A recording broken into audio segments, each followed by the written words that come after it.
शर्मा जवाब दीजिए। मैं आपको इन्हें वीडियो सुनवाना चाहता हूँ। ये पेपर लीक माफिया का पाताल में भी जाकर उसका हिसाब किया जाएगा। सीट नहीं आपने जाना ही नहीं चाहिए। ये आपने प्रधानमंत्री मोदी जी को सुना। ऐसा लगता है कि Bharatiya Janata party paper leak का पर्यायवाची बन चुकी है। 2024 में आपने याद होगा, आपकी टीवी चैनल में बहुत सारी डिबेट करी है। ये कहते थे कि फुल प्रूफ प्लान बन गया है, पेपर लीक नहीं होगा, और हर साल पेपर लीक हो रहा है। मतलब ये है कि सरकार की कोई प्लानिंग है ही नहीं।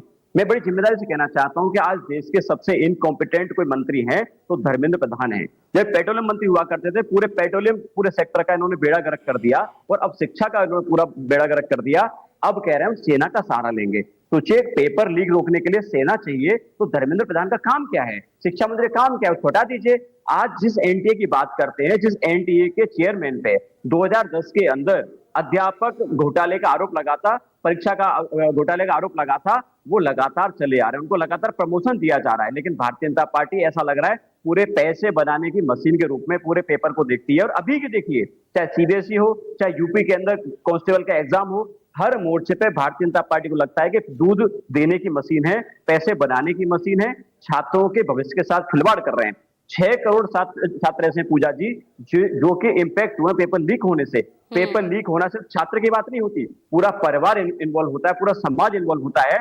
छात्र की मेहनत लगती है कई साल की, लेकिन भारतीय जनता पार्टी से पैसे कमाने के लिए आज तक एक कदम नहीं ले पाई है। आज कह रहे हम सेना का सहारा लेंगे, कल को कहेंगे कि देश के पेपर लीक को रोकने के लिए 33 करोड़ देवी देवताओं का सहारा लेंगे। मतलब ये मान लीजिए भारतीय जनता पार्टी की सरकार फुलेरा की सरकार की तरह काम कर रही है। इन्हें कुछ नहीं पता क्या करना है, सिर्फ एक पता है कि पैसे कैसे कमाने हैं, चाहे छात्रों की जान चली जाए। आज छात्र सुसाइड करने मजबूर हो रहे हैं, देश के युवा सुसाइड करने मजबूर हो रहे हैं, सुसाइड कर रहे हैं। लेकिन भारतीय जनता पार्टी आज भी धर्मेंद्र प्रधान को बचाने में क्यों लगी हुई है, ये समझ में नहीं आता। क्या इनके पास कोई ऐसा मंत्री नहीं है जो पेपर लीक को रोक पाए, एक छात्रों की परीक्षा अच्छे से हो पाए? लेकिन भारतीय जनता पार्टी समझ में नहीं आता कि ऐसी क्या नब्ज है उनकी कि उनको हटाने के लिए ये एक शब्द नहीं बोल पा रहे। वो इतने इनकॉम्पिटेंट है, सेना की बात करते हैं, उनको ये नहीं पता कि पेपर लीक रुकता कैसे है। यहाँ पर छात्रों की इस समस्या के समाधान का होना चाहिए या फिर शिक्षा मंत्री इस्तीफा दे, यही तो कह रहे हैं। कल धर्मेंद्र प्रधान कह रहे थे राजनीति का वक्त नहीं है इस वक्त। आप सोचिए कि बस छात्रों का तनाव और ना बढ़े, उसके लिए आप भी समाधान निकालिए ना।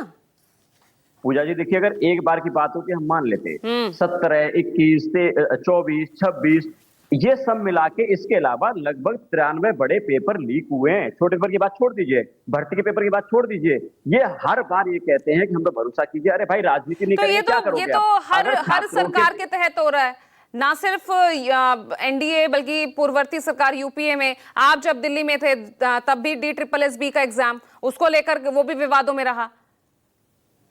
देखिए, DSSB का एग्जाम जो है एलजी साहब कराते हैं। आज सबसे ज्यादा पेपर लीक के मामले कहाँ आते हैं? राजस्थान में आते हैं, एमपी में आते हैं, चाहे इनकी सरकार है।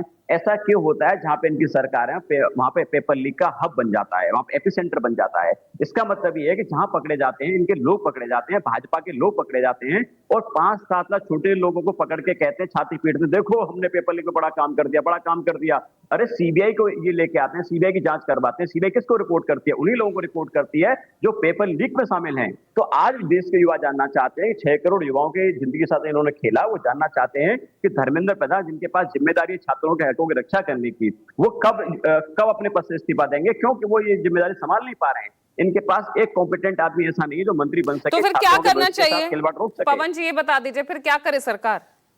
वो सरकार बताए क्या करे। क्या इनके पास एक ही आदमी है क्या? धर्मेंद्र प्रधान पेट्रोलियम मंत्री थे, पूरा यहाँ तो चौतरफा घिरे हुए दिख रही है। यहाँ एक तरफ छात्र पेरेंट्स, उनका दबाव है, दूसरी तरफ लगातार सरकार एक्शन भी ले रही है, इधर संसदीय समिति भी पूछताछ कर रही है, आज भी तलब किया है, और उधर सुप्रीम कोर्ट वो अलग लताड़ रही है।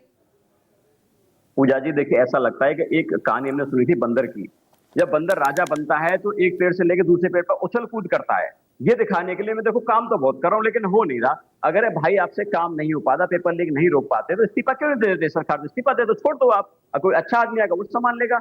आज किसी छात्र को जिम्मेदारी दे दोगे देश के छात्र को, तो वो अच्छे से परीक्षा करा सकता है बिना पेपर लीक किए। लेकिन देश के इतने बड़े आदमी जो कि आज इतने अपने अहंकार में, घमंड में ऐसी बातें करते, पहले तो मान ही नहीं पेपर लीक हुआ है, पहले कहते कंप्रोमाइज हुआ है। अरे भाई, कंप्रोमाइज और लीक में क्या अंतर होता है? मतलब छात्रों के भविष्य के साथ खिलवाड़ हुआ, मानने को तैयार नहीं थे, अब मानने को तैयार है, तो अब कह रहे हैं सेना करवाएगी। जब सेना ही करवाएगी, जिम्मेदारी सेना को दे दो। शिक्षा मंत्री सेना के किसी आदमी को बना दो, इनको हटा दो। आज क्यों नहीं हटाते? जवाब दीजिए एसएल सिंह जी, जवाब दीजिए। लगता है कि इनके पैसे कमाने के बाद। देखिए पूजा जी, मैं कह रहा हूँ आज तो एक राहुल गांधी जी भी आप पे आरोप लगाएंगे कि भाई आपने हमारे प्रवक्ता को समय नहीं दिया, हालांकि न्यूज 24 नहीं करता है। अब आता हूँ आम आदमी पार्टी।